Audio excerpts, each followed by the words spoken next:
Hey guys, welcome back to my channel. My name is Lauren and today is the third video in my Agoraphobia series. It's medication time! So today I'm going to be talking all about the medication that I take for my anxiety / that I took for my agoraphobia.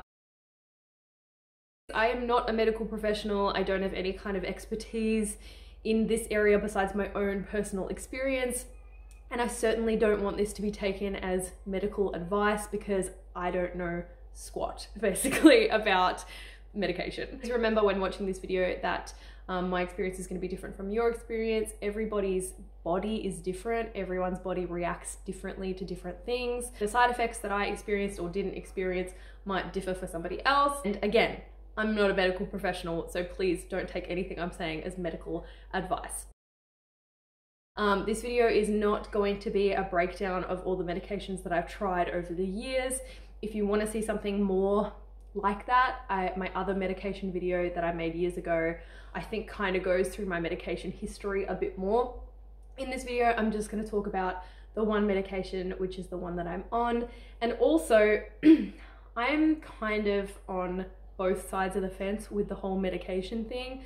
I kind of feel like it shouldn't be as easily prescribed as it is, but then I also know that I was in a place at one point where I was suicidal and I really needed help and I really needed medication. I have both opinions going at the same time. I have conflicting ideas about it myself, so I'm not going to harp on about it too much because you know, it's like a minefield of opinions basically. Other thing I want to say at the very beginning of this video is, please, if you have any comments that are kind of fear-mongering kind of comments, for example, in my last medication video, I always got the comments of like, you know, don't take antidepressants because they cause cancer or they cause dementia or whatever. Please remember that there are people who are going to watch this and read the comments who have just been put on a medication and are nervous about it or are scared about it. I know that sometimes when you feel strongly about something, you want to put your opinion out there, but just be respectful that there are people who are going to read maybe the comments on this video at possibly what is going to be a dark time in their lives or a time in their life where they're feeling especially vulnerable. So just keep that in mind if you feel the need to comment a very strong opinion. All this video is intended to do is to empower you to help make your own choice based on your own needs and your own personal preferences. So just keep that in mind. When I first got diagnosed with agoraphobia, I wasn't on any antidepressants at the time. I had been on them in the past as a teenager for depression, but never for anxiety. So when I got diagnosed with agoraphobia, my doctor basically said, you need to go back on an antidepressant. I tried a couple, but what ended up happening was I didn't like any of the ones that I tried.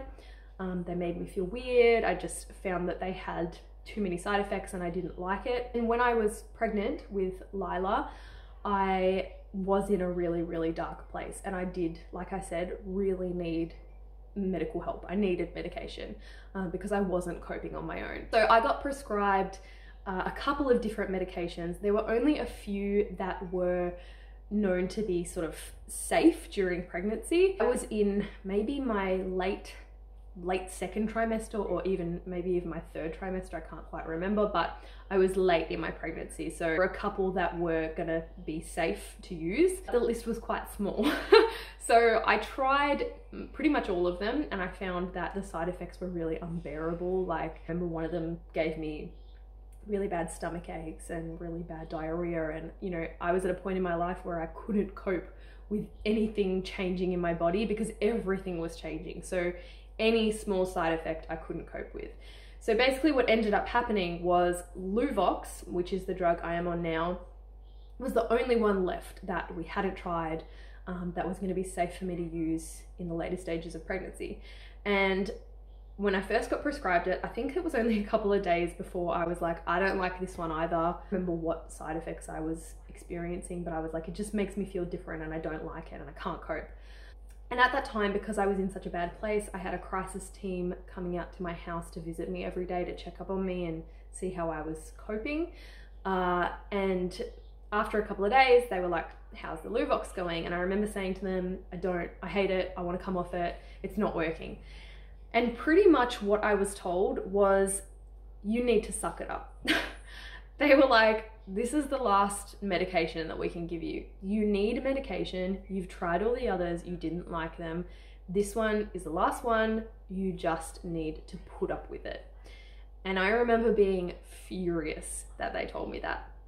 I was outraged. I remember saying, I was crying, and I remember saying, you know, it's so easy for them to say that. They're not the ones who have to be on it. I felt like my freedom of choice was being taken away. I felt like I'd been backed into a corner. For me, everything that was happening in my body at that point in time was unbearable. And so anything was unbearable. And that was basically what they said to me. They were like, look, you're in lots of pain anyway. This is just a little bit more pain that you have to put up with for a couple of weeks while you adjust to the medication. My argument was, I'm already in so much pain. I don't want to be in more pain. But again, they were like, there's nothing you can do. You just need to put up with it. Probably if I had been left to my own devices, I wouldn't have continued taking it because I was really stubborn and annoying back then.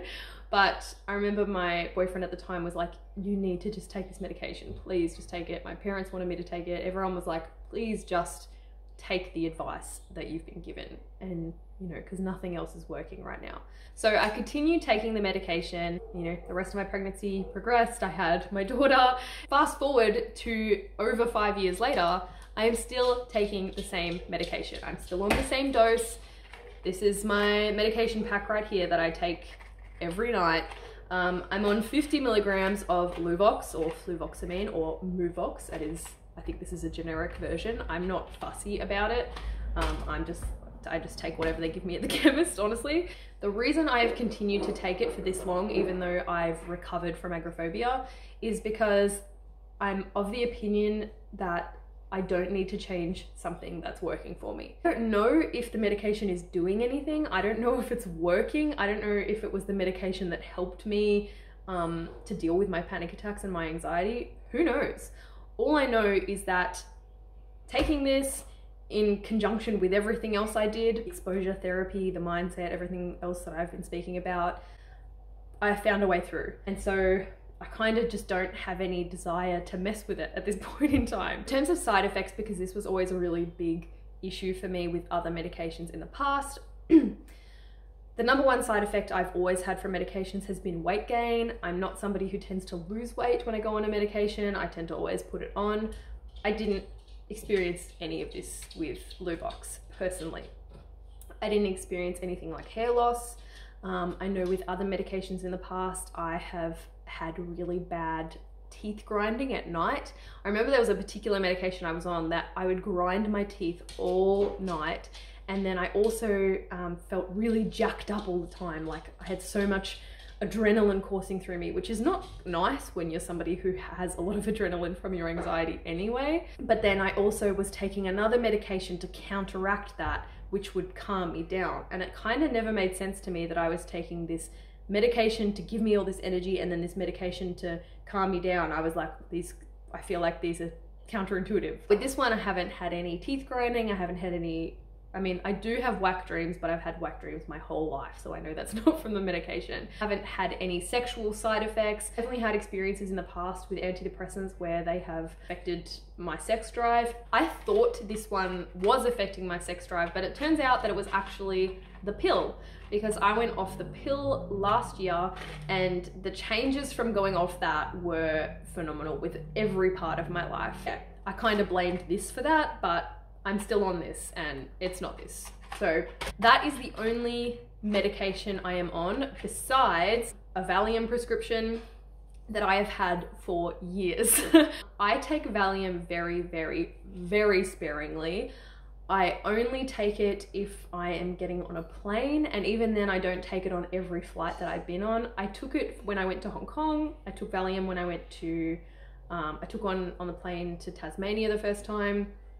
I take it if I feel like I'm gonna be in a situation where I would kind of rather just, you know, be riding a calm wave.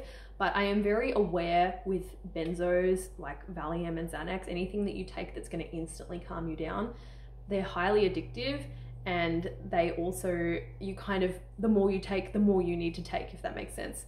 And I'm not interested in getting any kind of dependence on any medication like that. So I'm always very aware when I take it that it's, you know, I take it maybe twice a year in total. So I've had the same prescription for years now, and I've barely used it. I think I'm not sure exactly on what the dose is, but I think it's maybe 0.5 milligrams maybe, and I take half of that. I know that there are a lot of people that take Xanax or Valium for panic attacks.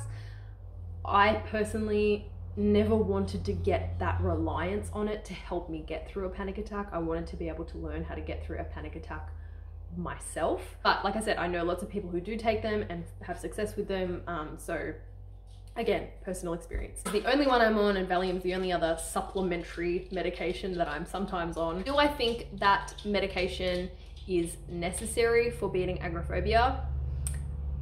No, I don't think it's necessary, but I do think that it depends on your personal situation. Like I said, there was a time in my life where I really needed medication because nothing else had worked. I always think that you should do what's best for you and what you believe is best for you. If you are somebody who doesn't want to take medication and you feel very strongly about that, then I think you should go down as many avenues as you can until it's your last resort.